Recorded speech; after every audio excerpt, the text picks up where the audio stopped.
Informasi seputar bola.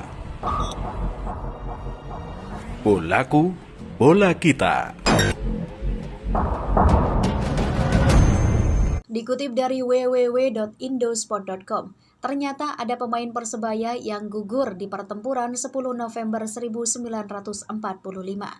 Pada pertempuran 10 November 1945 silam di Surabaya, seluruh rakyat angkat senjata mempertahankan kemerdekaan Indonesia. Salah satunya adalah pemain Persebaya Surabaya yang saat itu bernama Persebaja. Saat itu 10 November 1945, kota Surabaya dibombardir tentara Inggris dari darat, laut maupun udara karena menuntut rakyat menyerahkan pembunuh Jenderal A.W.S. Malabi. Meski demikian, serangan Inggris tak membuat arek-arek Surabaya menyerah. Melalui siaran radio, Bung Tomo berpidato untuk membakar semangat rakyat mempertahankan kemerdekaan. Berbagai elemen masyarakat angkat senjata untuk melawan Inggris. Salah satu yang terpanggil mempertahankan kemerdekaan Indonesia adalah Sugiarto. Sugiarto adalah bek Persebaya era 1930-an yang tergerak untuk berperang mempertahankan Surabaya dari gempuran militer tentara Inggris. Saat itu, Sugiarto yang menjadi pemain bertahan andalan tim berjuluk Bajul Ijo mengganti sepatu sepak bolanya dengan senjata untuk mempertahankan Surabaya dan kemerdekaan Indonesia. Namun dalam pertempuran tersebut Sugiarto gugur sebagai pahlawan yang berjasa mempertaruhkan nyawanya demi kemerdekaan bangsa Indonesia.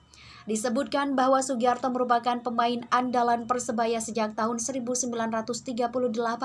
Dia sering sekali dimainkan untuk mengawal pertahanan.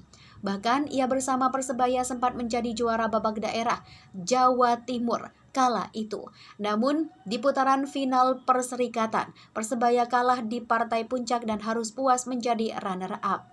Era penjajahan Jepang, Sugiarto ikut membela Persebaya tampil di dua kompetisi.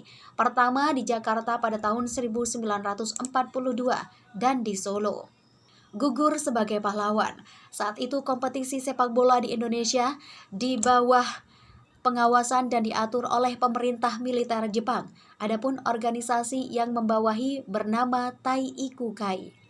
Setelah Bung Karno memproklamasikan kemerdekaan Indonesia pada tanggal 17 Agustus 1945, Belanda masih memiliki ambisi menjajah kembali Indonesia.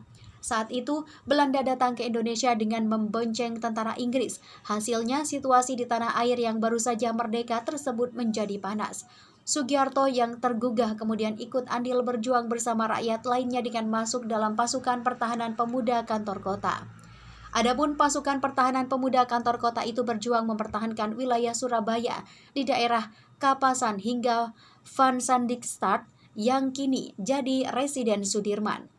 Saat itu Inggris yang berhasil memasuki sebagian Surabaya berhasil menguasai alun-alun Contong hingga ke selatan daerah Kapasan.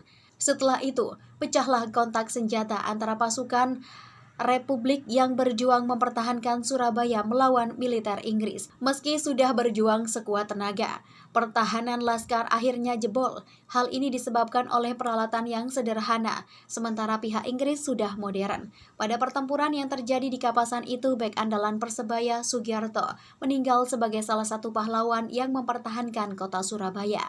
Sugiarto kemudian dimakamkan di kuburan massal di seberang lapangan Canalaan, yang kini menjadi Taman Makam Pahlawan Kusuma Bangsa.